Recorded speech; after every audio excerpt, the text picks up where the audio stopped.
domingo 18 de diciembre, último programa del año de una temporada riquísima que hemos hecho con Juan José. Ya sobre el final del programa vamos a anunciar cómo seguimos hacia el futuro. Y hoy sumamos a nuestro amigo, como ya lo hemos anunciado en otras ocasiones, un hombre de la casa, Ricardo Matosian, que habitualmente nos ayuda en la producción del programa y es compañero en la radio conmigo. Lo hemos sumado a la mesa para hablar, nos pareció pertinente porque es un tema de su incumbencia, que él ha estudiado con intensidad en los últimos años, que es la posmodernidad, un tema que a la vez Juan José también ha estudiado y respecto del cual tiene un abordaje muy crítico. De manera tal que vamos a los auspicios y enseguida Juan José va a tratar de encuadrar este tema de la posmodernidad y después vamos al diálogo.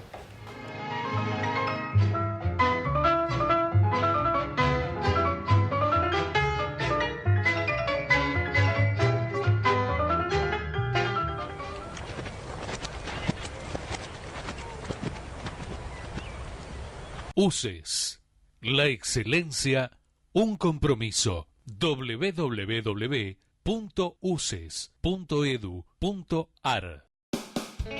Ciudad Veloz. Préstamos tan personales como las razones para sacarlos. Por cada 1.000 pesos pagás menos de 30. 84 meses de plazo. Hasta 15 sueldos. Gestión en 48 horas.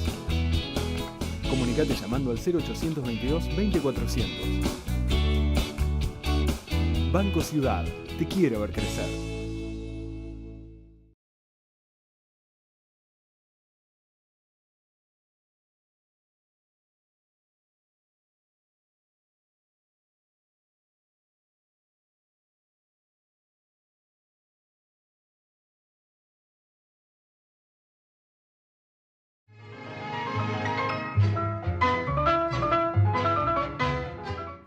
Juan José, ¿qué es esto de la posmodernidad?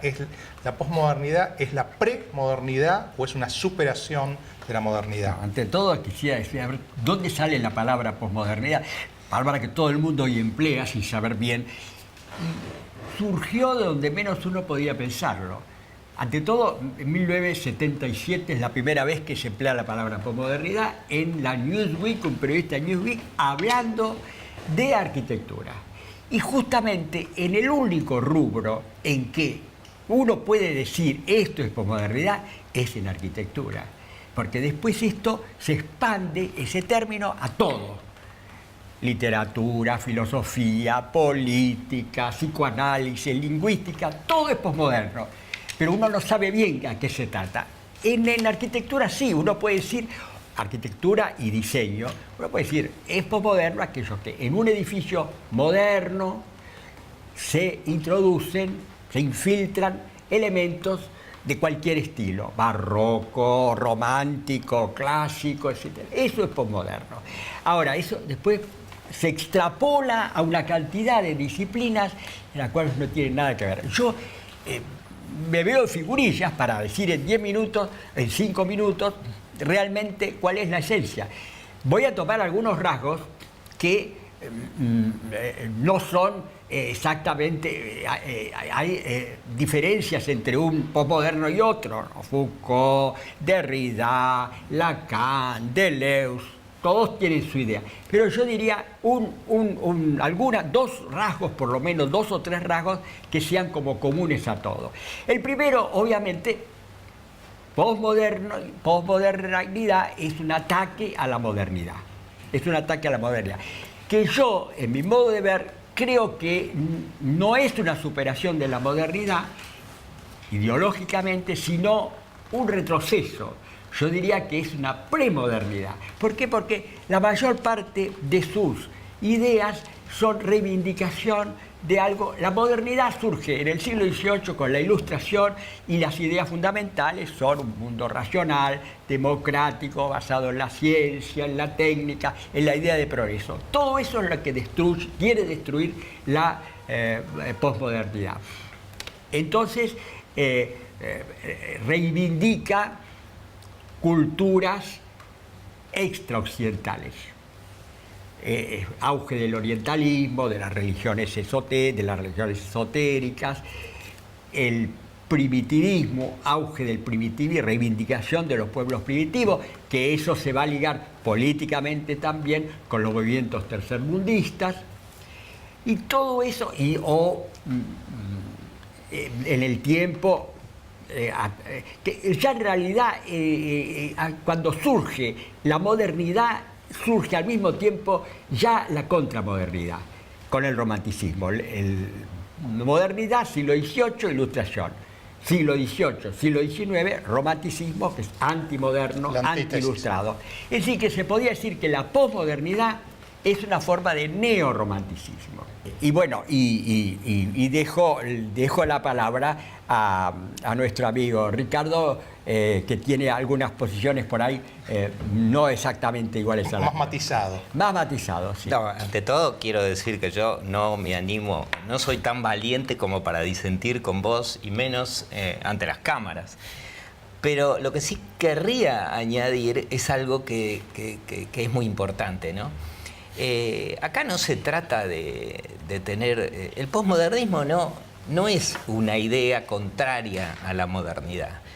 Es la imposibilidad de dejar de considerar un fenómeno que está entre nosotros. Es como si hoy un gato se nos sentara en esta mesa. No hay manera de seguir sin sacarlo, sin domesticarlo, sin matarlo. Algo hay que hacer con eso, ¿no?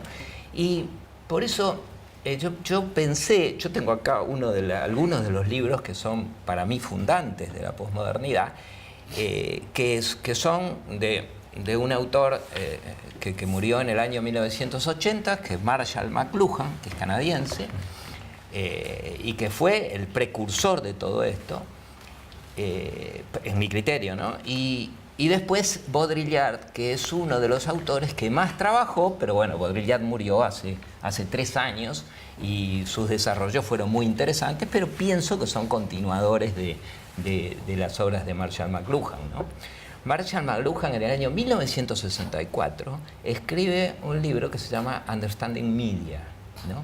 Que es un libro que... Sobre los medios. Claro, se refiere a los medios de difusión. Y él, ¿cómo lo considera? La perspectiva de McLuhan respecto de los medios, por eso vamos a tener una disidencia, nos podemos ir a las manos con esto, ¿no? McLuhan decía que los medios habían efectuado una especie de determinismo tecnológico, ¿no? Fíjate, la idea de determinismo es una de las ideas que más aborreces en filosofía, ¿no es cierto? Yo soy partidario de la libertad. Pero él decía, el determinismo, ¿por qué consideraba que los medios, y fíjate que en esa época el único medio importante era la radio y la televisión, porque él escribió Understanding Media en el año 64, 1964. Todavía no estaba Internet, no estaba los cables, la televisión por cable. O sea, pero él estaba... No estaban las redes sociales, no estaba Internet obviamente, pero él ya estaba imaginando, por eso es profético sus obras, estaba imaginando el futuro que hoy tenemos, ¿no? Y entonces él decía, tiene un enunciado que después lo van a seguir mucho los autores modernos, ¿no? Nosotros somos los que vemos. Ya está hablando de las imágenes, ¿no? El Homo Videns. Formamos nuestras herramientas. Eso de Sartori. Y luego esas herramientas nos forman a nosotros. ¿Viste? A tal extremo que Marshall McLuhan tenía un nieto y le decía al hijo que le prohíba ver televisión, ¿no es cierto? Porque él consideraba algo que podemos ver hoy. ¿Quién educa la televisión? ¿Quién educa a los chicos hoy? ¿Los educamos los padres? ¿Lo educa la escuela o los educa Tinelli? Diseñamos el televisor y el televisor nos diseña. El televisor porque la escuela está en decadencia y porque los padres no educan, voluntariamente no educan. Bueno, pero llena un está vacío, no es que desplazó, sí, los padres fueron desplazados. Los padres abandonaron totalmente, en general, y la escuela, bueno, evidentemente está en una decadencia pero, Juan José, notable. el hecho está ahí. el aparato de televisión estaba ahí y él trataba de ver cuáles eran las modificaciones que iba a producir en la cultura. Como ahora Internet, porque en realidad fíjate que ahora los chicos casi no miran televisión. Muchísimo porque ahora más. están frente a la pantalla de Internet. Pero él, ¿cómo concebía los medios? ¿Por qué eran tan importantes los medios? Porque él decía, los medios son extensiones de nuestro cuerpo. Lo cual nos hace acordar un poco al lenguaje spinoziano, que decía que la sustancia era Dios y todas las cosas eran atributos o extensiones de esa misma sustancia que era Dios. Bueno, él decía que esas extensiones, esos medios que configuran extensiones, que hacen posible, por ejemplo, que yo hoy esté conversando por una cámara de televisión con alguien que vive en Shanghái, o que alguien que vive en los Estados Unidos, ¿no es cierto? O que juega al ajedrez con una persona que está a miles y miles de millas de distancia, ¿no? Bueno, la palabra tele es distancia en griego. Exactamente. Y entonces el problema es que él dice, estos medios de difusión están modificando nuestro cuerpo y nuestra mente, ¿no es cierto? Ya no es la misma la mente de antes, porque el medio de difusión, al agregarse como una prótesis del cuerpo, lo está modificando porque le está dando un alcance. Por ejemplo, el automóvil es una prótesis. Una persona puede andar 200 kilómetros, 300 kilómetros, cuando en la época de Cristo una persona no salía normalmente más de 100 kilómetros de su aldea, de la comarca donde él había crecido. Pero Marco Polo viajó por todo el mundo, llegó hasta China y a Japón. El hombre ha sido siempre un ser errático. Alejandro Magno. Llegó al Ganges. El Imperio Romano. Las religiones. El budismo pasa de la India a China, era lejísimo. El hombre siempre se trasladó. Hoy tiene más comodidades. Sí, es distinto. Yo me acuerdo en los años 70, 80, que tenía alguna novia en un país limítrofe y esperaba durante 15, 20 días que me llegara una carta. Hoy el mail te anula toda esa angustia de esa espera y al mismo tiempo esa saludable expectativa, ¿no? Claro, el medio... No, te quería advertir todo que que tengas cuidado con las confesiones particulares, porque acá nos está viendo muchísima gente. Pero no importa, pasamos al tema que nos interesa. Marshall McLuhan dijo, el medio es el mensaje. Era uno de los eslogans que quedó y que todos hemos escuchado. ¿Y qué quería decir cuando decía el medio es el mensaje? ¿No? Significa que había una simbiosis entre el medio y el mensaje que hacía casi imposible diferenciar el contenido de un mensaje de aquel medio a través del cual se propalaba. Para estos medios de difusión hay que crear un nuevo lenguaje. Ahora, el lenguaje es más pobre, probablemente, pero el lenguaje es mucho más eficiente porque llega inmediatamente a la persona a la cual... es decir, es muy difícil estar en contra de algo que progresa a un ritmo tan extraordinario y decir que eso no tiene ninguna ventaja cuando lo tenemos, cuando de hecho, si no los usamos, no podemos trabajar. El tema de la técnica ya es muy viejo. La técnica es neutra. Puede servir para el mal o para el bien. El cuchillo sirve para cortar la comida o para asesinar. Eso es la técnica. Siempre fue así con la técnica. Bueno, depende esto es lo que dice quién lo uso. McLuhan, para dice mí, lo contrario. La televisión es realmente un crecimiento enorme. Pueblos absolutamente aislados de la realidad, en Europa incluso, esos pueblitos del sur de Italia en la posguerra, que vivían en la Edad Media, totalmente. Con la televisión entraron en la modernidad, entraron en el presente, se enteraron de cosas que de otra manera no se hubieran enterado. No es que la gente deja de leer para ver televisión, no es cierto. Esa gente no leía tampoco, ante todo porque en la época pretelevisiva el analfabetismo estaba mucho más difundido, ¿no? Que en la posguerra el analfabetismo disminuyó enormemente en Asia, en África y en los pueblos más atrasados aún de Europa. Es decir que todo es muy contradictorio. La gran pregunta en esto me parece que es esta. Si yo soy un político y yo como político intento dirigirme a la mayor cantidad de gente posible. Es decir, yo no soy un intelectual elitista que me conformo con que me escuchen 60.000 personas, sino que soy un político. Y en tanto político necesito que me voten. Entonces, ¿qué hago? Con una mente que, como dice Ricardo, ha sido, si querés, para ponerlo en términos valorativos, atrofiada por los medios. Y que no es porosa esa mente al discurso articulado.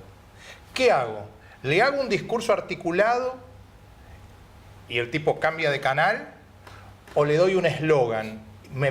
Me sumo a la posmodernidad y le doy un eslogan, y una vez que logré convencerlo, colonizarlo, entonces desde adentro intento volver al lenguaje articulado. Bueno, porque Marshall McLuhan en el año 70 escribió otro libro que fue muy importante y que se consigue por todos lados, que lo tengo acá, que se llama La aldea global, ¿no? En ese libro él sostiene que los medios han cambiado el desempeño de la mente. Y él lo explica así con observaciones del conocimiento neurológico, neurocognitivas.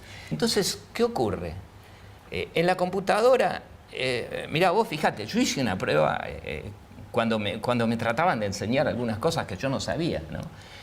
Yo tengo a mi hijo que tiene 25 años y leyendo un libro puede ser que yo lo considero poco menos que un débil mental, porque no entiende. Ahora, cuando me pongo en la computadora, el débil mental soy yo, ¿no es cierto? ¿Por qué es eso? Porque él tiene un lenguaje, yo tengo el lenguaje de los libros, el lenguaje de discursos. Yo puedo leer páginas y páginas y extraer las conclusiones. Y él ve los iconos de la computadora, ¿no? Las imágenes que le dan las computadoras, y tiene respuestas instantáneas a esos estímulos que le proporciona la computadora. Sí, pero el pensamiento se va, hasta ahora no se ha descubierto otra forma del pensamiento que por palabras. Las imágenes ilustran, enriquecen enormemente, pero no sustituyen. ¿Qué imagen con qué imagen podemos explicar lo que quiere decir justicia, lo que quiere decir libertad, lo que quiere decir derecho? Son palabras abstractas. El pensamiento se hace mediante abstracciones. Y el tema, ya estudiado por todos los psicólogos y por todos los sociólogos actuales, es que los jóvenes actuales, los que viven todo el tiempo en la computadora, no saben entender un texto, no lo entienden. Entonces, que es inútil que se comunican estupideces, porque no hay un pensamiento. No podés en un Twitter comunicar un pensamiento. Eso lo tenés que hacer con palabras organizadas en frases. No, lo que él te está diciendo es que estamos en el proceso de la creación del nuevo lenguaje, y que entre ellos sí se transmiten, que nosotros no los vemos, pero que entre ellos sí se logran transmitir pensamientos. Pero yo creo que la observación de Sebrelli es correcta. El fracaso de los jóvenes en el ingreso a la facultad, que hay mayorías que no pueden ingresar porque no pueden entender un texto. O porque los evalúan gente que no sabe entender sus signos. Bueno. Pero hay otra cosa, por ejemplo, esto lo dice Baudrillard y es uno de los meridianos del discurso. Quiero decirte algo. Del discurso de Baudrillard. Baudrillard dice, los medios de difusión modernos privilegian la velocidad de la circulación. Claro. ¿No? Es decir, vos con Twitter instantáneamente y en tiempo real te comunicas con una cantidad. Tenés 50.000 seguidores, te comunicas con todos a la vez inmediatamente. Bueno, pero tenés que hacer consignas o frases muy breves, ¿no?, que permitan que ese medio sea eficiente. Vos cuando elegís el medio, lo que te dice el pensamiento se empobrece. Esto es como la moneda. Cuando vos emitís mucha, hay más moneda, pero vale menos. Devaluada. Bueno, eso es lo que dice Baudrillard. La frivolidad es una característica de la posmodernidad. Vos no podés transmitir ideas importantes. Estamos ante un problema. Claro, vos lo que decís es Juan José tiene razón, se empobrece, pero al mismo tiempo decís, los cerebros ya están así, entonces ¿qué hacemos con esos cerebros que ya están así? Esto es como la globalización. ¿Cómo se puede volver atrás? No, y la globalización es otra cosa también. No, ya sé que es otra cosa, pero es el mismo fenómeno, está ahí. ¿Viste? Nadie le puede gambetear y decir, no, yo voy a vivir, porque eso es un intento que hizo... Ahora, aceptarlo de Baudrillard, de que la forma es el fondo, parece un escándalo. Ahí ¿no? yo te voy a hacer una observación que lo va a inquietar un poco a Ricardo. Baudrillard, que se ha hecho famoso por su teoría, la apariencia sustituye a la realidad, que en realidad no es ninguna originalidad de Baudrillard. Eso lo dice todos los postestructuralistas, dicen lo mismo. Tampoco es una originalidad de los postestructuralistas. Lo dice Nietzsche, vuelvo a repetir, en La genealogía de la moral, donde ahí dice no hay verdad, solo hay interpretaciones de la verdad. Lo que hace Baudrillard es llevar eso al extremo y decir que ya directamente la realidad. Es decir, que Baudrillard mezcla el nihilismo nietzscheano, pasado por los postestructuralistas, con Borges, que autor el que él cita mucho, el Borges de la Lotería de Babilonia, que me parece muy bien, pero Borges nunca pretendió hacer filosofía. Dos consideraciones. Una, más bien apuntada a Ricardo, lo que parecería darle la razón a Sebrelli es que nosotros en este momento decidimos hacer por la televisión un programa con un lenguaje, entre comillas, arcaico. Es decir, que confiamos en que la gente nos va a entender, pese a su formato mental actual, nos va a entender en términos arcaicos, para decirlo de algún modo. Claro. Ahora, a Sebrelli lo que le diría es, la pregunta que había hecho antes quedó sin responder. ¿Qué hace un político para llegar a todo el mundo cuando todo el mundo está con su mente deformada y apta solo para recibir aforismos o eslogans? No, y Mira, yo no te puedo contestar, pero yo no soy un político que necesita votos, yo no soy un periodista que necesita rating. Sos un intelectual que soy puede un interpretar intelectual qué hace un político. Que se dirige a un público minoritario, que tampoco soy elitista y pretendo o quiero que ese público minoritario sea cada vez más amplio, pero lo que trato es de crear una conciencia crítica en una minoría. Hoy no se puede aspirar a otra cosa. Yo no soy un escritor. Y que esa minoría salga militar. Claro, pero de todas maneras yo salgan militar en un partido, obvio que constituyan una fracción pequeña dentro de los partidos, pero no tengo la idea que se pueda crear un partido de la nada. Entren a militar dentro de los partidos existentes con una conciencia crítica que no existe en la política argentina. Pero, ni en el oficialismo ni en la oposición. Creo que es necio negar que asistimos a un cambio de paradigma. Y tenés razón, Juan José, cuando decís que este cambio de paradigma no es el primero. Por ejemplo... Empieza con la radio y el cine, no, en los años 30. Empieza con la escritura. Porque claro, cuando, también, por sí. ejemplo, Jaime Echeverri dio una conferencia, creo que la semana pasada, ante la Academia Nacional de Ciencias, y dijo, ¿no?, que la memoria se estaba perdiendo. Y se estaba perdiendo, ¿por qué? Porque en gran medida... ¿Por qué? Porque yo quiero recordar, tengo necesidad de citar un poema de Borges y digo Everness, pongo en la computadora, en Google, y me sale el poema entero. Entonces, ¿para qué quiero forzar a la memoria para recordarlo? Pero lo cierto es que la memoria se va perdiendo. Ese es el hecho. Y también se perdió cuando se escribía, porque cuando se empezó a escribir, cuando se pasó del lenguaje oral, donde la memoria era poderosa, Renan decía que la memoria de los pueblos se encuentra en razón inversa a la costumbre que los pueblos tienen de escribir. O sea, que si escriben mucho, tienen poca memoria. Y si no escriben, tienen una memoria asombrosa. Lo mismo pasa ahora con Internet. Esto es lo que decía Jaime Echeverri. El hecho de que esté toda la información disponible en tiempo real afecta facultades que nosotros tenemos y que vamos perdiendo. La memoria, por ejemplo, que no la tienen ya los jóvenes, que por ejemplo no conocen ningún poema de memoria, porque parece que es completamente de modé enseñarles a recordar un poema. No me parece que sea tan importante.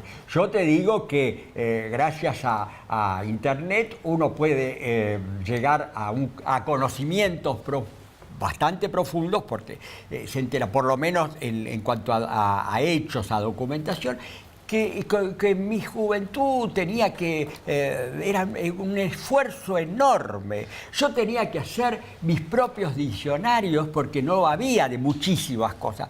Hoy Wikipedia ya está. Bueno, queda, digamos, abierto como un enorme, un espeso delta de dudas, ¿no? Porque es un tema fantástico. ¿Qué hace el político? ¿Le explica al público lo que va a hacer cuando sea gobierno o le canta? O le pasa una consigna. O le canta o le pasa una... Bueno, grandes dudas se abren a partir de todo esto. Pero yo te digo, los grandes políticos que los ha habido en el siglo XX, en el XXI no creo, pero fines del siglo XX, han tratado de convencer con argumentos racionales. Y te pongo un ejemplo característico, uno de los políticos predilectos, Felipe González. La sociedad española, la izquierda y la derecha, juntos, estaban en contra del ingreso a la Unión Europea. Punto. Felipe González logró, por un discurso nacional, convencerlos. Y finalmente España entró en la Unión Europea. Sí, pero los políticos posmodernos no quieren convencer ni persuadir, sino contagiar. Que la gente salga diciendo lo mismo que decía después de que Neustadt hablaba por la televisión. Doña Rosa dice tal cosa. Consignas. Claro, son malos políticos. No podés comparar a Berlusconi con Felipe González. Berlusconi no es un estadista, es un politiquero. Claro, pero de Felipe cuarta. González es de hace 30 años bueno. y Berlusconi y Sarkozy son de hoy. Los tacos de Berlusconi que se ponen para parecer más alto, eso es típico de la posmodernidad. Es un político a la Argentina, típico. Bueno, terminamos este ciclo de 2011. A partir de ahora, del próximo domingo, que es día de Navidad, 25, comenzamos la repetición de programas que se hicieron durante el año y que han sido pedidos por el público. Así lo vamos a hacer durante el verano. Y el primer domingo de marzo volvemos. Ya iremos anunciando cómo, si hacemos algún cambio, si vamos... enriqueciendo este debate. Creo que es un programa indispensable para todos los argentinos, pero especialmente para el gobierno, porque si se quedan sin ideas, la Argentina se diluye. Chau, hasta el 2012.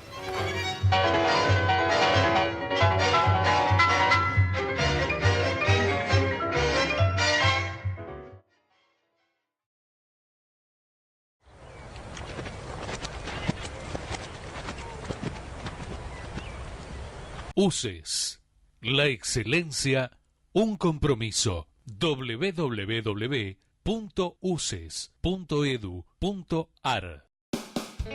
Ciudad Veloz. Préstamos tan personales como las razones para sacarlo. Por cada 1.000 pesos pagás menos de 30. 84 meses de plazo. Hasta 15 sueldos. Gestión en 48 horas. Comunicate llamando al 0822-20400. Banco Ciudad. Te quiero ver crecer.